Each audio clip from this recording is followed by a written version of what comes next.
1433 বঙ্গাব্দ বরণের গান শঙ্কাহীনভাবে গাইতে চায় ছায়ানট। আনুষ্ঠানিক সংবাদ সম্মেলনে তারই প্রস্তুতির কথা জানালো ঐতিহ্যবাহী সংগঠনটি। এদিকে ঢাকা মেট্রোপলিটন পুলিশ জানিয়েছে, বর্ষবরণের অনুষ্ঠানকে ঘিরে কোনো হুমকি নেই। অপ্রীতিকর যে কোনো পরিস্থিতি মোকাবেলায় তাদের রয়েছে জোর প্রস্তুতি।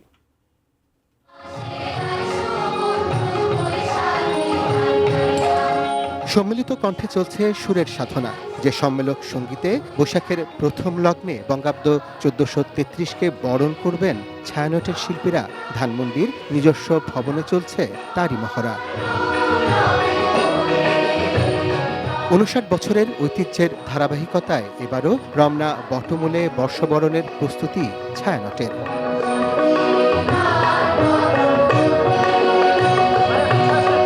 ছায়ানট কর্তৃপক্ষ জানায়, বিশাল এই আয়োজন নিরাপদ ও নির্বিঘ্ন করতে আইনশৃঙ্খলা বাহিনীর সঙ্গে দফায় দফায় বৈঠক হয়েছে।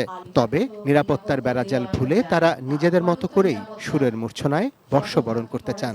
আমাদের ভবন আক্রান্ত হয়েছে, আমরা এক সপ্তাহের মধ্যে উঠে দাঁড়িয়েছি এবং আমরা যখন সংহতি সমাবেশ করেছি, আমাদের যে সকলের মধ্যে যে জনসমুদ্র তৈরি হয়েছিল, আমরা মনে করি আমাদের শক্তিটা সেখানে। আমরা নির্ভয়ে সব ধরনের গান গাইতে চাই। সংস্কৃতির সকল প্রকাশ যেন নির্বিঘ্ন হয়।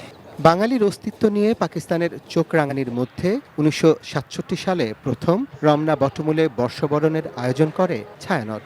সুরবাণীতে সেই প্রভাতী আয়োজন এখন বর্ণ ধর্ম নির্বিশেষে বাঙালির প্রাণের উৎসব। এবার সেই উৎসবে সাধারণের প্রবেশপথ বরাবরের মতোই মৎস্য ভবন প্রান্ত দিয়ে। মঙ্গলবার রমনা পার্কের সব গেট উন্মুক্ত থাকবে ভোর 5টা থেকে বিকেল 5টা পর্যন্ত। বর্ষবরণের আনুষ্ঠানিকতা শুরু সকাল 6:30টায়। আয়োজনের নিরাপত্তা প্রস্তুতি দেখতে এসে ডিএমপির ভারপ্রাপ্ত কমিশনার মোহাম্মদ সরোয়ার জানান, কোনো হুমকির শঙ্কা নেই। শোভাযাত্রার পুরা রুটটি নিরাপত্তা চাদরে ঢাকা থাকবে। শোভাযাত্রার পাশ হতে বিকল্প পথে শোভাযাত্রা সম্ভবত হওয়া যাবে না। কোনো ধরনের ফানুস বা আতশবাজি ফুটানো যাবে না। শব্দ দূষণ হয় এরকম বাঁশিও বা ব্যবহার করা যাবে না। এদিকে ঢাকা বিশ্ববিদ্যালয়ের চারুকলা প্রাঙ্গণেও চলছে বর্ষবরণের শোভাযাত্রার প্রস্তুতি। পুলিশ জানিয়েছে, নিরাপত্তা নিশ্চিত করতে সার্বক্ষণিক পাহারা, থাকছে গোয়েন্দা নজরদারি। সাইবার অপতৎপরতা ঠেকাতে থাকবে বিশেষ মনিটরিং টিম।